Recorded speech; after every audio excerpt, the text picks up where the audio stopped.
Hey everyone, this is going to be my Game of Thrones Season 7 Episode 2 preview video. I'm going to talk about everything we can expect from this episode. A Redditor has posted a breakdown of Episode 2. He has written a detailed post describing almost every scene from Episode 2, and it emphasizes the leaked plots. I'll leave the Reddit post link in the description. You can go check it out. I'll be talking about this post throughout the video, so strong spoiler warning. If you don't want to know anything about Season 7, Episode 2, then this is not the video for you. Just stop watching and exit. Please don't complain that I didn't give you any warning. Also, keep in mind that the predictions may not be 100% accurate. If you're still on board, then let's get started. The title of Episode 2 is Stormborn, and the runtime is 59 minutes. HBO has also released the synopsis for Episode 2. I'll break them down one by one. Now, we all know that Dany is sometimes called Stormborn, which is also the title of this episode. On the night when Dany was born on Dragonstone, a vast storm raged. Her mother died giving birth during this great storm which wrecked the remaining Targaryen fleet at anchor, earning her the nickname Daenerys Stormborn. The opening scene of this episode is at Dragonstone. Big storm and rain. Cut to the famous map table room, where we see the entire Targaryen faction discussing the best way to pry King's Landing from Cersei Lannister's grip. Melisandre, Theon, Yara, Arya, and Olenna Tyrell will be present there. We have an army, a fleet, and 3 dragons. We should hit King's Landing now. Yara and the others suggest attacking King's Landing with full force, taking it in a day at most, while Tyrion and Varys suggest a different strategy. Since Cersei has so many enemies, Tyrion says it is better to earn the loyalty of the lords, and the people won't welcome her if she let the Dothraki rampage the cities. They will burn down stone houses, take women and children as their slaves, which will create a bad impression among the people, so she will only be known as the Queen of Ashes, and Dany agrees with him. She also confronts Varys and questions his loyalties. She reminds him how his ally traded her off to the Dothraki. He goes on how Robert wasn't a good king. He simply wants a ruler who cares for the common people, not one who seeks power and glory. Finally, Tyrion plans the conquest of Westeros. He recommends the Greyjoy fleet go back to Dorne with the Sand Snakes, and to hit King's Landing with the fleet once Olenna supplies her army to take Casterly Rock. Dany accepts Tyrion's advice and the discussion ends. Everyone leaves except Lady Olenna. She gives Dany some advice. She says, Tyrion is a clever man, but she has outlasted all the clever men because she doesn't listen to them. And she calls most of the people sheep. And Dany replies that she is not a sheep, but a dragon. So be a dragon, she replies. The first part of the synopsis is Dany receives an unexpected visitor. If you're wondering who that is, it's none other than Melisandre. Dany has heard about the Red Priests when she was in the East. This is probably the first time she meets one of them. Melisandre indirectly tells Dany about the threat of the White Walkers. Apparently she says a great evil is coming. Also, she goes on that Dany could be the prince that was promised, and Dany knows that she is a queen, not a prince. Melisandre mentions that in Valyrian the term is genderless and can be either prince or princess. After learning from the mistakes of the past, Melisandre warns them that prophecies are dangerous. She also insists Dany meet Jon, who has seen the great evil. Tyrion gets surprised when he learns that Jon is king in the north, because when the last time he met him, he was very young. Now he also insists that Dany should meet him, saying that he would make a great ally. Dany agrees, and tells Tyrion to send a raven to Winterfell to tell Jon to come to Dragonstone and bend the knee. Everyone, aged 10 to 60, will drill daily with spears, pikes, bow and arrow. It's about time we taught these boys of summer how to fight.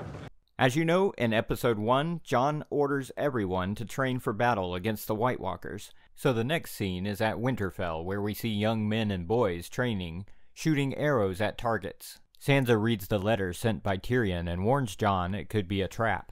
Jon says to read the last quote, "All dwarves are bastards in the eyes of their fathers." Because of this, Jon knows it's legit, because Tyrion gave him this advice right here in the castle. What the hell do you know about being a bastard? All dwarves are bastards in their father's eyes. But still, he decides not to leave Winterfell. Cersei holds a meeting at the Red Keep in King's Landing with some lords, including Sam's father, who are supposedly loyal to the crown. The Mad King's daughter will destroy the realm. She threatens them that Dany will destroy the realm, and if they don't pledge allegiance to her, their wives and children will be taken as slaves by the Dothraki. Everyone reluctantly agrees. As they leave after the meeting, Jaime persuades Randyll Tarly. He offers him a high position in exchange for his military expertise. Sam's father is a well-respected battle commander who once defeated King Robert. Your father's Randyll Tarly. Defeated my brother at the Battle of Ashford. Only battle Robert ever lost. I told him he shouldn't go so far west so soon, but he never listened. Fine soldier, your father. So no wonder Jaime wants him to be the top general in the upcoming war, and he agrees. In Old Town, Sam and his maester analyze the condition of Jorah. The maester says he's only got a few months to live before he completely transforms into a stone man. Since he is a knight, he is allowed to stay one more day. Then he will be sent to the doom of Valyria. Later at the library, Sam tries to convince his maester, who cured grayscale for 2 people before. His maester warns him that the procedure is extremely dangerous, and it is banned. Sam sneaks into Jorah's cell at night, and makes an attempt to cure Jorah's grayscale. The Redditor describes this scene as graphic, and the leaked plots have already confirmed that Sam will cure Jorah's grayscale. There is a scene featuring Arya at an inn where a guy offers her pie, and he goes on about the cooking method. And also she comes to know that Jon is king in the north, so she changes her mind and decides to go north. On her way, she encounters her direwolf with a pack of wolves, more like a reunion. The direwolf recognizes her, and Arya tries to convince it to come with her to Winterfell, assuming it would understand. But both realize they're not the same anymore, and they get separated. At Winterfell, we have Jon at the crypts looking at a statue of Ned Stark. Littlefinger is also present there, and says, "I liked Ned Stark. It was too bad what happened to him." Jon replies, "You're not supposed to be here." Littlefinger apologizes and claims that he just wanted to talk with him since he hasn't had the chance yet. But Jon doesn't want any business with him. Littlefinger suggests a thank you should be in order for saving him at the battle. Littlefinger goes on about Ned, his love for Catelyn Stark, and Sansa. Jon gets furious and attacks him. He warns him not to mess around with Sansa, or else he'll kill him. In the next scene, Jon receives one more raven, which is from Sam, about the dragonglass. Now that Jon knows that he can mine dragonglass at Dragonstone, he'll decide to leave Winterfell, and the synopsis says Jon faces a revolt. It's probably because of his decision to visit Dragonstone. Jon has another meeting with all the northern houses and informs them. The northerners will heavily oppose the idea of him leaving Winterfell. Both Lyanna Mormont and Sansa disagree. The Knight of the Vale warns him that a Targaryen cannot be trusted. The funny thing is, Jon himself is a Targaryen. Anyway, he warns him because of the events that happened in the past. When Ned's elder brother Brandon rode to King's Landing demanding the Crown Prince to release his sister, the Mad King imprisoned him. Brandon's father, Rickard Stark, rode south on the order of the Mad King, hoping that this problem would be settled. But instead, the Mad King burned him alive while his son watched, and then he had him strangulated. At the end, Jon decides to go to Dragonstone, and argues that if I don't go, I know we will all die. And he names Sansa as Lady of Winterfell before leaving. There is also a love scene featuring Grey Worm and Melisandre. She is upset that he is going to war. The final scene is the epic sea battle between Greyjoys. Euron and his men destroy Yara's fleet during a sea battle.